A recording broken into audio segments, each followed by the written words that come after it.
Imagine trying to sleep while something is breathing outside your shelter. No locked door, no wall strong enough to trust, no flashlight, no police, no phone. Just darkness, fire, cold air, and the sound of something moving in the trees. Today, sleep feels safe. You close your curtains, lock your door, lie in a bed, and disappear for 8 hours. But for ancient humans, sleep was not just rest, sleep was a risk. Because when your eyes were closed, the world did not become less dangerous. It became more dangerous. A predator could smell your camp.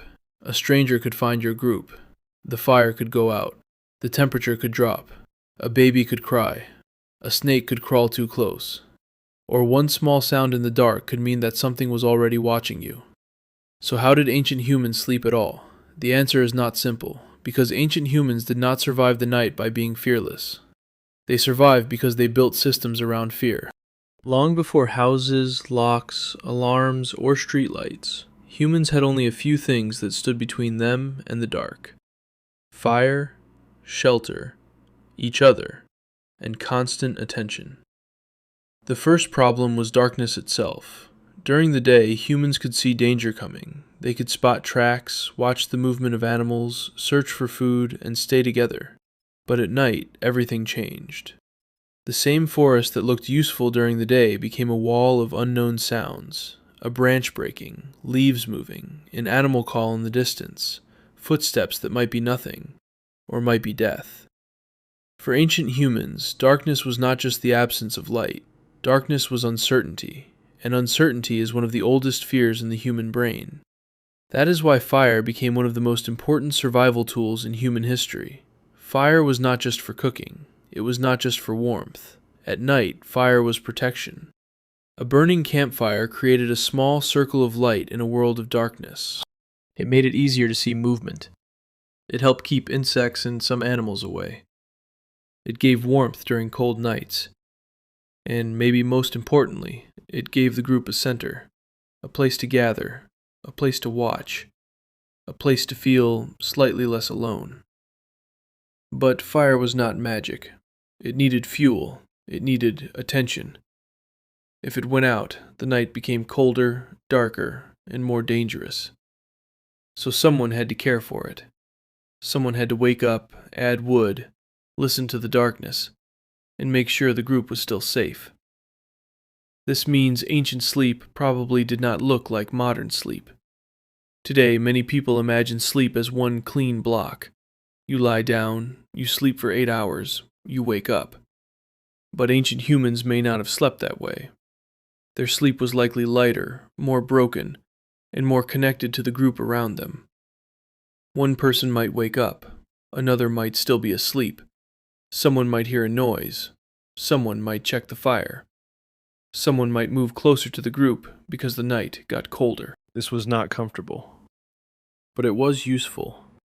Because if everyone slept deeply at the exact same time, the whole group became vulnerable. But if different people woke at different moments, the group had a kind of natural alarm system. Not perfect, not organized like a guard schedule in a castle, but enough to matter. In a dangerous world, even one person waking up at the right moment could save everyone. And this is where humans had a major advantage. A lone human sleeping in the wild is weak. But a group of humans sleeping together is much harder to attack.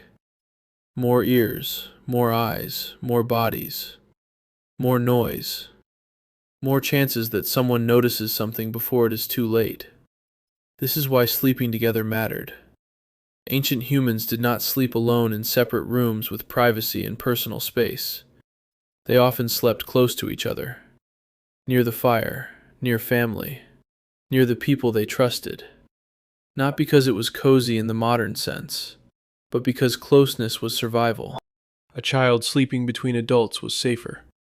An injured person near the group was safer. A fire surrounded by people was easier to protect. And a predator approaching a camp full of humans had to face more than one target. It had to face the group. That may sound simple, but it is one of the biggest reasons humans survived. We were not the fastest animal. We were not the strongest. We did not have claws, night vision, thick fur, or powerful jaws. but we had cooperation. And at night, cooperation became protection. Shelter also mattered. Ancient humans used caves, rock overhangs, branches, animal hides, and simple structures to block wind, rain, and cold.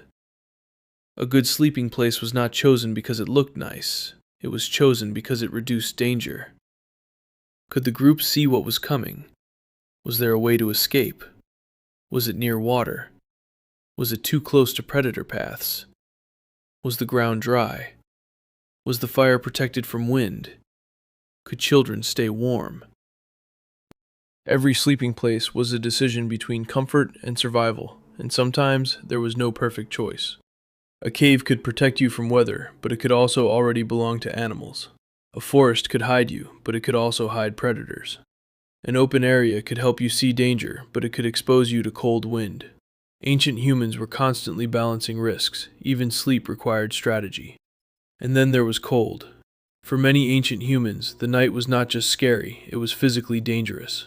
Without modern blankets, heaters, jackets, or insulated houses, body heat mattered. People likely slept near one another to stay warm. Animal skins, leaves, grass, and simple bedding could help. But nothing compared to the warmth of the group.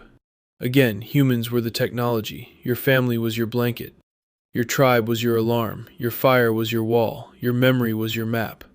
And your fear was not weakness, it was information. If someone woke up because they heard a sound, that fear could protect the group. If someone felt the fire getting low, that attention could protect the group.